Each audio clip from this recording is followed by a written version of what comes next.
Hi to YouTube, it's me, Victor. I got in a little debacle with one of my boys on YouTube. His name is Bringing It Back to the Basics. He's from India, I believe, and he was talking about strength training and a couple things I disagree with, and I'd like to bring to everybody's attention, basically. And we'll go through the video together, I guess, and then we'll break down what I don't like and what I do like, and just some of the basics, basically. I want to make it clear that I'm not attacking him. He's not attacking me. I don't take it personally, and if you do, you're kind of crazy. We're talking simply lifting weights and getting stronger, and what's the most optimal choice or what most people should do as a natural. I disagree with him. We're going to talk a lot about the idea of being dogmatic, the idea of understanding how to get stronger, progressive overload. I'll splice in some of his videos and I'll retort to it. And so this is the first time you guys see me out of the gym, camera angles. I'm a little chubby, but that's because I like to eat, and I won't lie to you, I like to eat a lot. But getting stronger requires you to eat. But at the same time, I got a cut, I'm a little unhealthy. But that's me, not because of what I'm doing in the gym. So let's begin. 5 or 3x5, that type of stuff is only strength training for naturals. But no, it's not.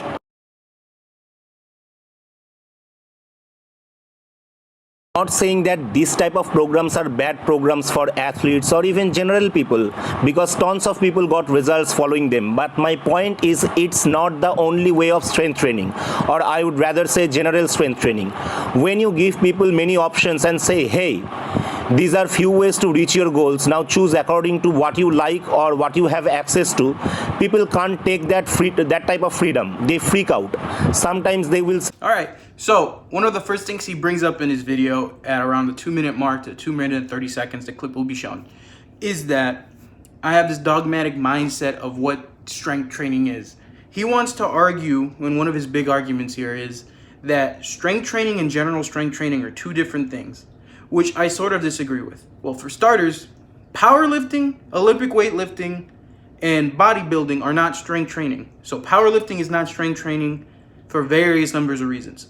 For starters, strength training involves using the most muscle mass you can per exercise to get the most bang of your buck. In powerlifting, things like the bench press, you get abused. Here's an example. Really wide grip bench pressing. The reason it exists in a super arch is to maximize the number of load you can do for a 1 rep max. Is it wrong? No, but that is not strength training. Strength training is getting a good grip, a moderate arch, and to bench, because there you're building muscle mass and getting stronger. Now, to his second point around this area of the video, he wants to say that I believe only 5x5 and 5 sets of 3 is the way to do it. For starters, I didn't mention that in our conversation on the comment section, which he doesn't show. What I did mention was, as a novice, a general strength trainee should squat, should deadlift, should barbell row, and if anything, should overhead press. The big 5 movements or 4 movements, right? I like to reference starting strength as a really good starting point for most people. If you're a novice who's never touched a barbell in his life, you will make constant progression doing 5 sets of 3, assuming your form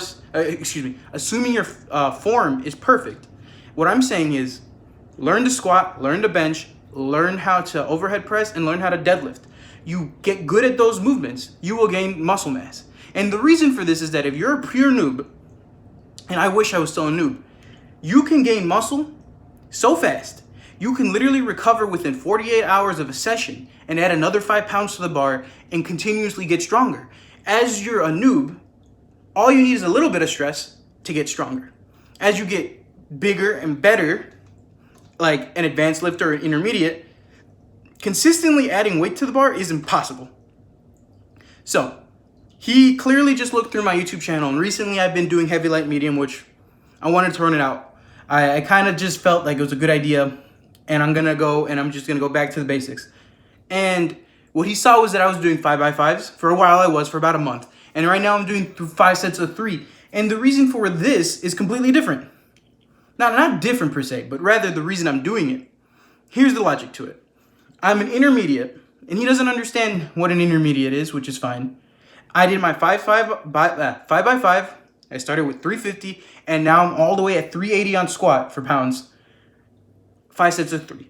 The reason I'm doing this is because I am increasing the weight, i.e. the load, i.e. the intensity, to simply and decreasing the number of reps. So far, I'm flipping the volume and turning it into intensity. And I'm trying to run it out. That's the whole idea of my programming. I'm not saying this is the only way to do it, especially as a novice. To another point, being a novice means that I can go into the gym and literally adapt from anything. If I've never picked up a barbell, I've never picked up weights, I can do a couple bicep curls, I can do lat pull downs, and the next time I come to the gym, I will be fully recovered and stronger from those basic or weird movements you pick. What I am arguing is, why go to the gym and do a lat pull down? Why go to the gym and do curls? Why go to the gym and do anything but the big 5 movements? As a novice, this is your prime time to learn these movements and get stupidly strong. And I'm not saying lifting 500 pounds. I'm not saying lift 600 pounds. What I am saying is get strong. Run your novice linear progression. Run some type of progression. Because once you get good at those fundamental movements, then you can do whatever the heck you want. But only if you get good at those fundamental movements, everything else. The production of force against an external object. What is force? Mass into acceleration. If you increase your muscle size, your strength potential will increase because if your muscle gets thicker, it has the potential to generate more force. It's a proven scientific fact. Now, rep ranges don't matter for muscle hypertrophy. Dr. Brad Schoenfeld's study proves that. Now that guy acted like this study doesn't matter. Okay, now it's time to use your common sense and logic. Muscle cares about work, basic physics, force into displacement, how much weight you are lifting, how much distance you are moving the weight, if you are lifting the weight explosively or not. I'm not going into, As to his next point, he wants to argue that force equals mass times acceleration. I agree. I full-heartedly agree. That's one of Newton's most important laws, right? Here's the thing about this, though. It doesn't directly translate into weightlifting for a couple of reasons. He likes to say that because you have more mass, you have more potential to produce more force. Correct. Fine, I'll give you that one. You can. The heavier you are, the more you will pull. It makes sense. Or the more you push. It makes sense. But the equation starts to fall apart when you want to argue about explosiveness, speed work, and a bunch of other things. Because in theory, no matter how much you weigh, no matter how big you are, there's no way in hell you're going to produce a force of 500 pounds if your weight stays the same and you can't accelerate. The human body cannot accelerate fast enough to make your mass and acceleration equal 500 plus pounds. It just, your argument of force equals mass times acceleration falls apart when you realize that it doesn't apply directly to weightlifting. And there's videos on this. A lot of people dislike speed work because of this. The logic to speed work is that you can go as fast as freaking possible to produce a theoretical 500-pound bench. Oh, I can get 200 pounds and go as fast as I can to produce 500 pounds of force. It just doesn't work like that. Like, the human body isn't a machine. Machines can do this. Machines can be designed and fixed. The human body can't do this. It's impossible. You can never physically produce that 500 pounds of force.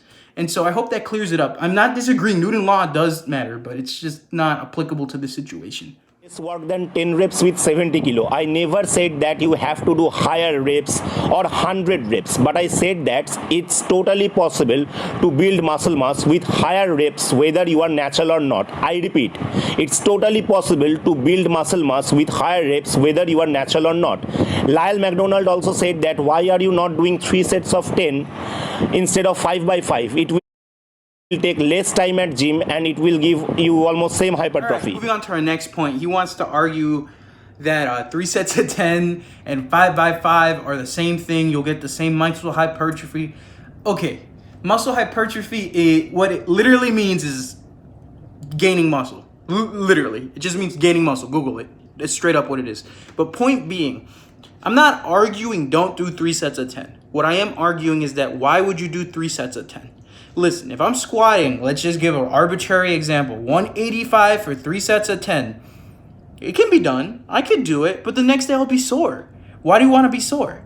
Now, here's the next logic. If you get used to doing, let's put an arbitrary example. Let's say 5 by 5, 5 sets of 5 for, let's say, something ridiculously decent, 350. I'm going to tell you a couple reasons why 350 versus 185 is not the same. For starters, the weight difference. Intensity and load matter. 185 theoretically can be really easy for 3 sets of 10. And if it's really easy and it's not loaded to the correct intensity, what are you really getting out of it aside from a good sweat? It just becomes a cardio workout and it doesn't get you stronger. So that doesn't help you build muscle. 2, the thing with 310 time 180 for 3 sets of 10 is that aside from just getting a good sick pump, I guess, you'll be sore for a couple days. And by a couple, most people are afraid of leg day because they're sore for like the whole time. You get sore for straight up like 7 days if you do something ridiculous like that. And then coming back to hit legs again, it's basically impossible. That's why people stop training. So in contrast, if you do 5 sets of 5 at 350, your body at this point, if you've been strength training or general strength training from the very beginning, it's used to it. You'll be able to squat again on Wednesday. You'll be able to squat again on Friday after squatting on Wednesday. The logic to what I'm saying is that, sure, you can get 30 reps with a decent weight, but you'll be sore as heck the whole time. My argument is, why don't you get 25 reps at a higher intensity and you won't be as sore? And then you'll be able to squat again on Wednesday. And then you'll be able to squat again on Friday. And then you'll get even more work done on your legs. You'll be able to gain more strength, more muscle, and more squats. Okay, overall, if I do Monday squats, Wednesday squats, Friday squats, and I'm not sore the whole time, I'm A, lifting, B, getting more muscle because I'm lifting more often my legs, and in C, not sore, and I'm getting continuously stronger, so you're building muscle faster.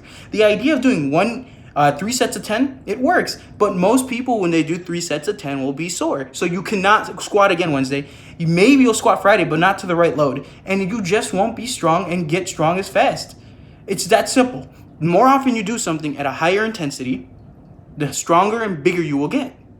I can squat 1 time a week at really low intensity and mess up my legs, and I won't be able to squat again. So what's the point? You won't grow as fast.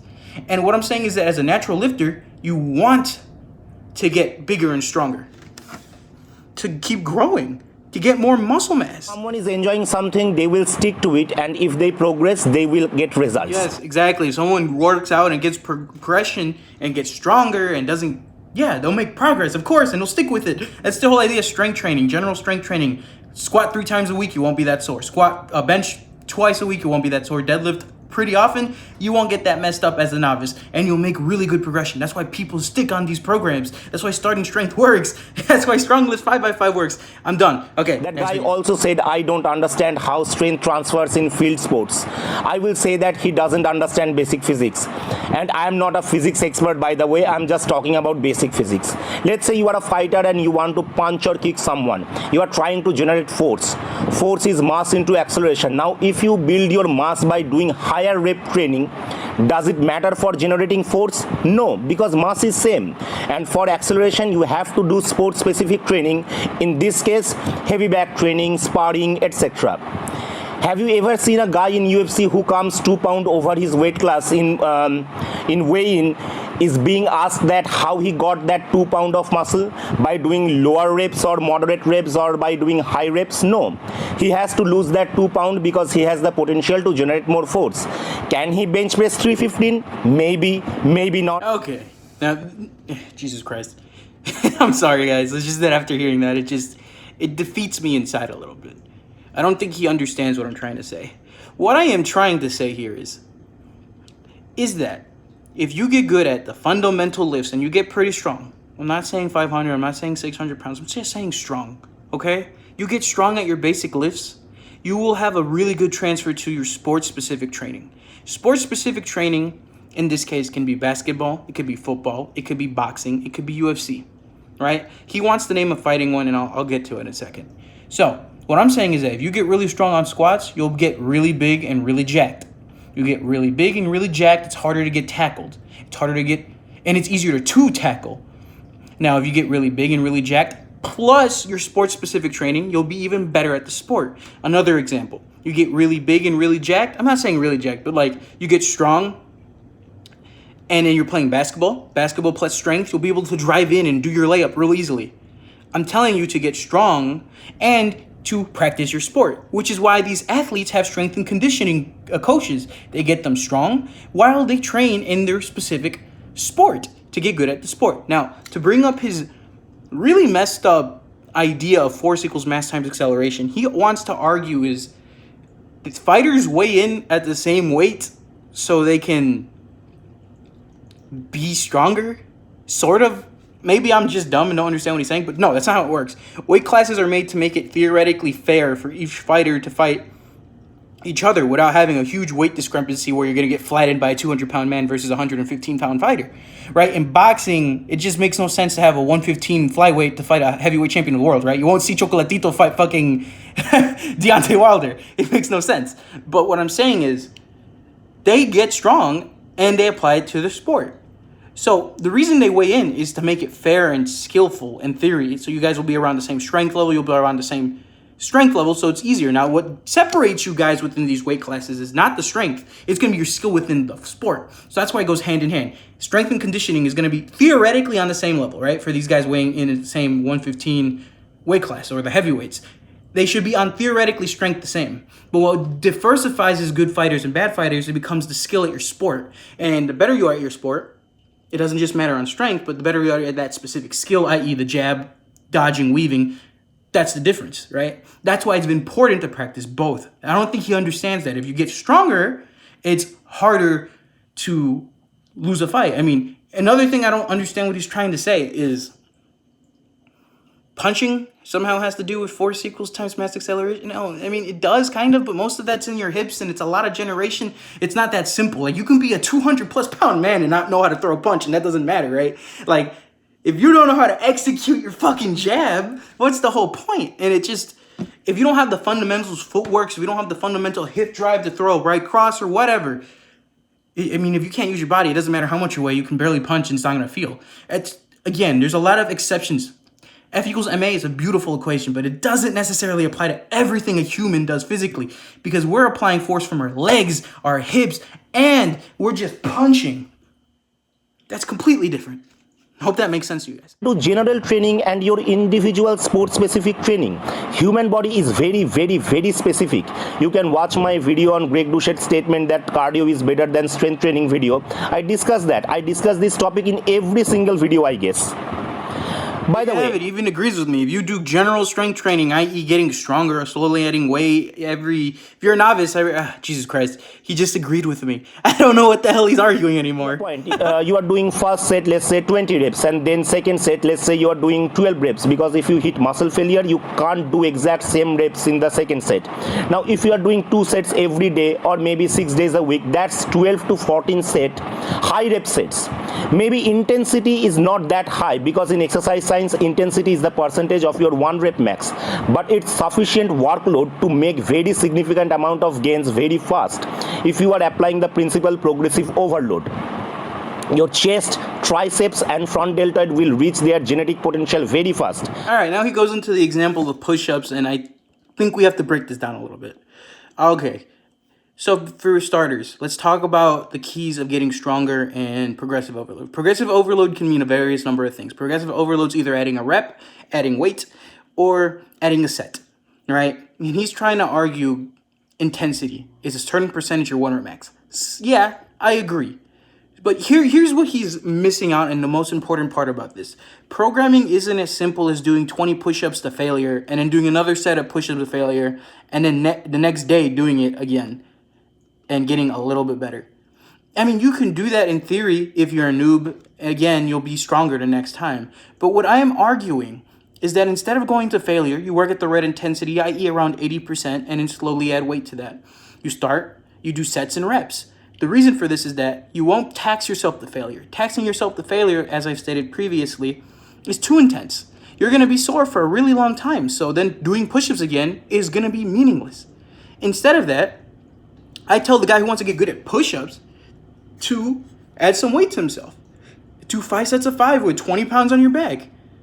And I'll guarantee you that over the couple months, he'll get way stronger than the guy going to failure every single day. Because if you go to failure every single day to push-ups, the rest of your sets the next day won't be as intense. It won't be meaningful. And it's pretty useless.